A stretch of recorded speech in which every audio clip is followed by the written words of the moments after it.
तो हम लोग class 10 science NCERT chapter 1 chemical reactions and equations कर रहे थे। ये हमारी क्लास नंबर 5 है। अगला क्वेश्चन है क्वेश्चन नंबर 22।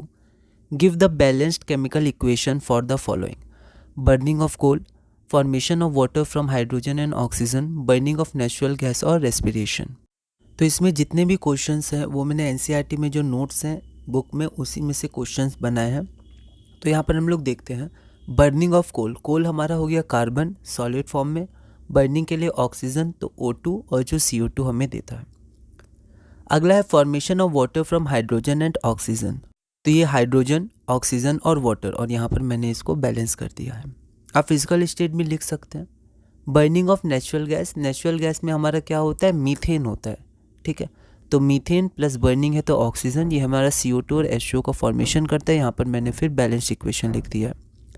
उसके बाद हमारे पास है रेस्पिरेशन।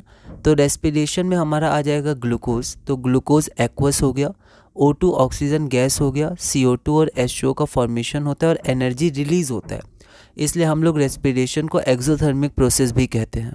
अगला क्वेश्चन हम लोग देखते हैं question number 23। What is an exothermic reaction, give one example. तो यहाँ पर हम देखते हैं एक्सोथर्मिक रिएक्शन क्या होता है, जिसमें हीट रिलीज होती है। The reaction in which heat is released along with the formation of products is known as an exothermic reaction। यहाँ पर हमारे पास हो गया मीथेन, यहाँ पर ऑक्सीजन, CO2 और H2O का फॉर्मेशन हो जाएगा। What is an endothermic? तो एंडोथर्मिक उसका रिवर्स हो जाएगा, जिसमें हीट ज़रूरत होती है, हीट एब्जॉर्ब होती है रिएक्शन में। Give one example. तो the reaction in which heat is absorbed is known as endothermic reaction. ये हमारा 6CO2 + 6H2O जो हमारा रिएक्शन होता है सनलाइट और क्लोरोफिल के प्रेजेंस में फोटोसिंथेसिस का, वो हमारा एंडोथर्मिक रिएक्शन है। सनलाइट एनर्जी एब्जॉर्ब होती है। अगला क्वेश्चन है what is a decomposition reaction, given example. A decomposition reaction is a reaction in which one reactant, तो वन रिएक्टेंट ब्रेक करता है 2 या मोर प्रोडक्ट्स में, और कॉम्बिनेशन में ऑपोजिट होता है, 2 और मोर रिएक्टेंट्स बनाते हैं 1 प्रोडक्ट। तो एग्जाम्पल मतलब एनसीईआरटी एक्सरसाइज में भी ये क्वेश्चन है। तो a decomposition reaction is a reaction in which one reactant breaks down into 2 or more products। ये हमारा एग्जाम्पल हो गया, आप कोई भी एग्जाम्पल दे सकते हैं। What happens when ferrous sulfate is heated, give a balanced chemical equation। तो ferrous sulfate हो गया FeSO4, तो हम लोग पहले लैंग्वेज में भी इसको लिख देंगे। When ferrous sulfate is heated, it decomposes to form ferric oxide, SO2 gas और SO3 gas, sulphur dioxide, sulphur trioxide. आप लैंग्वेज में भी लिख सकते हैं। ये हमारी इक्वेशन हो गई। What is thermal decomposition reaction, give one example. तो डिकम्पोजिशन रिएक्शन लाइट से हो सकता है, हीट से हो सकता है, इलेक्ट्रिसिटी से हो सकता है। तो थर्मल डिकम्पोजिशन क्या होता है, when a thermal decomposition reaction is carried out by heating, यहाँ पर थर्मल नहीं होगा, सॉरी डिकम्पोजिशन होगा, है ना।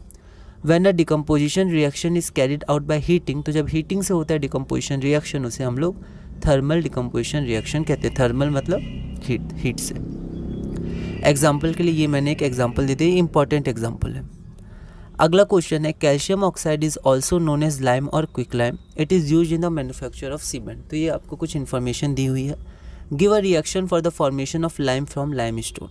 तो लाइम जैसे यहाँ लिखा गया लाइम, तो मतलब कैल्शियम ऑक्साइड का फॉर्मेशन फ्रॉम लाइम स्टोन, ये हमें जानना है CaCO3 होता है। तो ये लाइम स्टोन हो गया, हमने हीट किया तो लाइम प्लस CO2 है ना, फॉर्मेशन ऑफ लाइम हमें दिखाना था, तो ये हो गया। इंपॉर्टेंट रिएक्शन है ये। अगला क्वेश्चन है व्हेन लेड नाइट्रेट, है ना, इसे लीड नहीं हम लोग लेड पढ़ेंगे।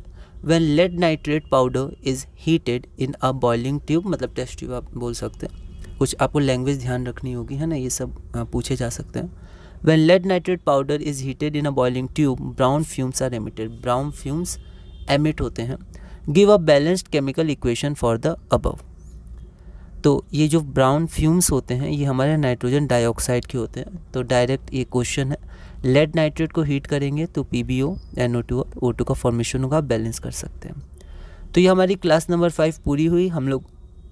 अब हम लोग क्लास नंबर 6 अगली वीडियो से करेंगे। ये हमारा क्वेश्चन है name the process use to decompose water into hydrogen and oxygen. तो इस वीडियो में क्लास नंबर 5 में हमने क्वेश्चन नंबर 29 तक कंप्लीट किया। अगली वीडियो में हम लोग क्लास नंबर 6 शुरू करेंगे और क्वेश्चन नंबर 30 से कंटिन्यू करेंगे, और धीरे धीरे अपनी science class 10 NCERT chapter 1 chemical reactions and equations में आगे बढ़ेंगे।